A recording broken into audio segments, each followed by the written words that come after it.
Hey everybody, how's it going? It is Matt and it is Maniac Monday, and I am back at you with yet another review.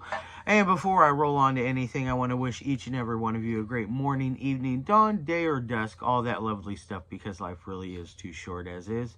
Please do me a huge favor and like, share, and subscribe. I love seeing each and every one of you when I am here. I know it's been an awful lot lately, but I am so backed up and have so many movies to review for you guys. Also, check out the information in the description box. I give you a little bit bigger taste of every single film of every single day, such as I give you your brief synopsis, which I never write that. I'm a talker, not a writer. I give you your starring cast, your director, your runtime of the cut I am watching, along with an MPAA rating, if there is one that exists. Some trivia if I find anything worthwhile of mentioning, a link for either a trailer or a scene from the movie itself, and then if it's independent, super independent, a low budget type stuff, I try to find a link for where you can purchase it. Today's I'm not 100% if it's even out yet for sale, so I didn't put a link in there for a place to purchase, because I think this one's still under wraps, as far as I know. I haven't seen anybody out there with copies for sale yet. Either way, it's a phenomenal documentary, I will say. Amazing stuff. But this one came out back. It was made back in 2019. So the beginning of the COVID crap and all that, or Corona then, all that fun shit. This is none other than Beyond Horror, the history of this history and story of red films, or something along those lines, the extended title. But I just call it Beyond Horror. It is directed by none other than Jessie Seitz and Marcus Koch, or Koch, or Koch, or however it's pronounced, Cook. Either way, Marcus and Jessie did a great job with directing this. They both earned a lot of respect from me, especially you, Jessie. This is the first thing I've seen you direct. So kudos. Very good job. And this is the first time I've ever seen you on screen as well. So you did an amazing job as well for interviews. I really thoroughly enjoyed this. You have amazing filmmakers and other people that are involved in the industry in here. There's just so much information in this thing. I think it runs at the perfect time. If it were any longer, I think it would have been too much.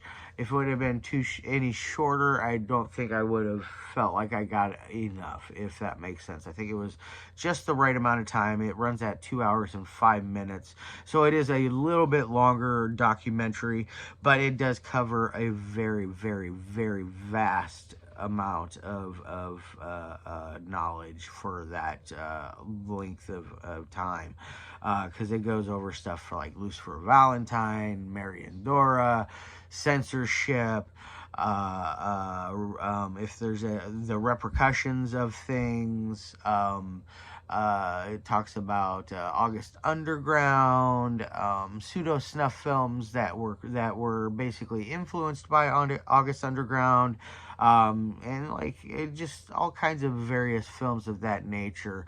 And some of the filmmakers that are in here are, like, you have Fred Vogel, you have Lucifer Valentine, Mary and Dora, Victor Bonacourt, both James and May Bell, Joe and I'm sorry, I forget Joe's wife's name. Meredith, Joe and Meredith Bell, I believe is her name. They both are in here. You got Scott Jurgens from 29 Needles in here. You get just a vast variety of people. You have Art Edinger in here. You get Scott Nials is in here. Zoe Rose. Just so many amazing people. Sarah Rouge, Domiziano Christopharo is things in here. Like you get just so much knowledge, and how, and all of, they talk about their trials and tribulations throughout film, and it's just absolutely stunning. Some of the things that they talk about, and the things they talk about, what influenced them, how they feel about the industry today. Because a lot of them, they influenced a lot of what's going on now, like stuff like Eric Stanzey's Scrapbook and Fred Vogel's August Underground, how they influenced so many different pseudo snuff style films of today's time, and how both Victor Bundecourt and I forget the young gentleman that was with him, interviewing with him. He is a illustrator. I really got a kick out of those two because they both said a lot of things that I was 100% in agreement with. Both those guys were very cool. They had a lot to say about filmmaking today and how we need to stop making pseudo snuff films, and I agree. It's a oversaturated market. It's kind of like, found footage, or what's another one? Zombies. I am so over zombies at this point. I could just puke. But found footage and pseudo snuff, I love pseudo snuff and all, but I don't buy them anymore because there's just so many of them, and they have, like I said, have flooded the market and have made they're like superhero movies. There's just so damn many that you don't know where to start, for one. For two, they start to blend together to the point to where it's like, why bother? Because they're so similar, and they don't bring anything new or different to the game. And that's another thing that a lot of filmmakers on there discussed, is that the evolution of where cinema is, and how a lot of it is become an edgelord phase, and how scat and vomit and urination has become this new fad, and how a lot of them aren't really into it, and I agree. I'm not into any of those things. I think that they don't belong in horror. That's not art. That is. It's just not for me. I feel like those are fetish films, and they belong in fetish categories, not in the art horror industry. They don't belong with films like Lucifer Valentine's, or my favorite art house director, Marion Dora, which I know a lot of you do not like him because of the animal torture stuff, which I understand. The animal stuff is a big no-no for me, but everything else that he does in his films I am perfectly okay with. I think that, other than the scat and the urine and the vomiting, that stuff is disgusting. But everything else is gold, I feel, in his films. Melancholy Durango is just wow. I hold that film up there with the Serbian film, which is another film that they do a very lengthy discussion about, which I feel like that was very much needed, because it is a very influential film, especially for when it did come out. And they talk about how it kind of like ruined that director's career, because he is unable to really get anything else up off the ground, because everybody is like, nah, dude, you made one of the most vile films of all time. We don't want you to touch our stuff. So, that kind of sucks, because the guy is extremely talented. Because, Serbian film is whether you love it or you hate it, you must admit that it is brilliantly made. It is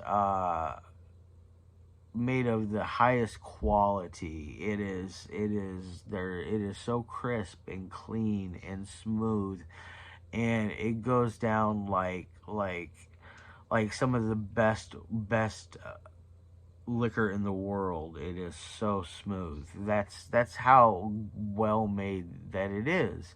And I feel that way about Melancholy Durango as well. Um, and I feel like that those two films, they're very very I'm not going to say misunderstood, because that's not the case. They're both very people are misinformed on them, I feel like, much like Human Centipede 1. A lot of people talk about Human Centipede 1 being so vile and disgusting, when it's like, no, well, Human Centipede 1 is actually quite tame. Watch part 2. That's vile. um, and then, you know, they also they go over stuff like the Human Centipede, and how that really changed things, and what else did they go over? They went over they talked very briefly about Last House on the Left. They showed clips from Last House on Dead End Street, and just all kinds of various just phenomenal films that I believe that all of my hardcore gornography type connoisseurs need to see, even the bad ones, even the ones that I feel aren't the best. I didn't see any clips, speaking of bad ones, I didn't see any clips for Snuff 102, thank Jesus.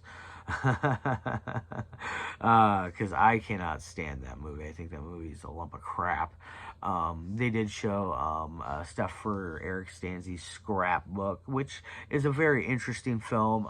It definitely pushed boundaries a lot back when it came out. Shot on video or camcorder, handheld camcorder type film. It was Emily Hack's first film, I believe, is what Jessie Seitz had mentioned in the documentary, which I found that very interesting.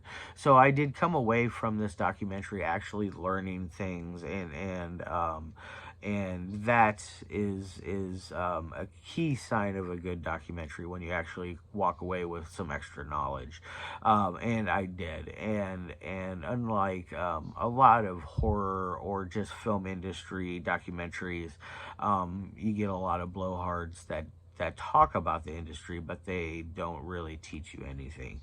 Unlike this is very knowledgeable. It's a very good one. I hold this up there with Ban the Sadists, the Video Nasties documentary that was released by Severin Films. That's a phenomenal one.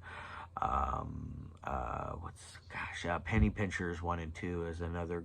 Those are both amazing. You are very knowledgeable documentaries about film. I hold those up there with this as well. The Godfather of Gore, on Herschel Gordon Lewis, rest in peace. You know, like, oh my gosh, like I hold this up there with those. That's how much I loved this documentary, because I find those documentaries to be A+ documentaries. This is an A+ documentary. I'm on, as far as like technical ratings would go on this thing, like editing, it's smooth, it's crisp. The runtime is, like I said, it's a perfect runtime. It's not too long, unlike my reviews that are very long. But you get, like I said, you walk away with knowledge, which is amazing. The cameras, everybody, every actor, every filmmaker, and person that was interviewed in this, they did a great job of making sure that they were lined up perfectly centered with the cameras, and everything was done right and correct, the correct way, everything was technically sound. Now, as far as a 1 through 5 rating goes, this is probably one of the best documentaries I've seen in a long time. And it's probably going to get the best rating I've given it for a film in a really long time. This is out of a 1 through 5 scale. I'm giving this a 4.5 out of 5. I don't give out 5s, really, to be quite honest. I don't even remember the last movie that I gave a 5 was. Gosh, that's a tough one. Maybe, yeah, I can't even think of one, off the top of my head. But, a 4.5 out of 5. This is a very solid film, solid documentary. Maybe get a hold of Marcus or Jessie to see if it's available for some sort of viewing. Maybe toss them some monies and they can do something. I don't know. I'll post or I'll have this online here this afternoon, so hopefully they'll have something for you guys. I don't know, but either way, I hope all of you guys have a fantastic rest of your day, the rest of your week, all that lovely stuff. I'll be back tomorrow. I'm going to be doing a Kelly Helen Thompson film for you, and then Wednesday, Thursday, Friday, Saturday, Sunday, all week long, of course, I got reviews. All right, love your faces as always, and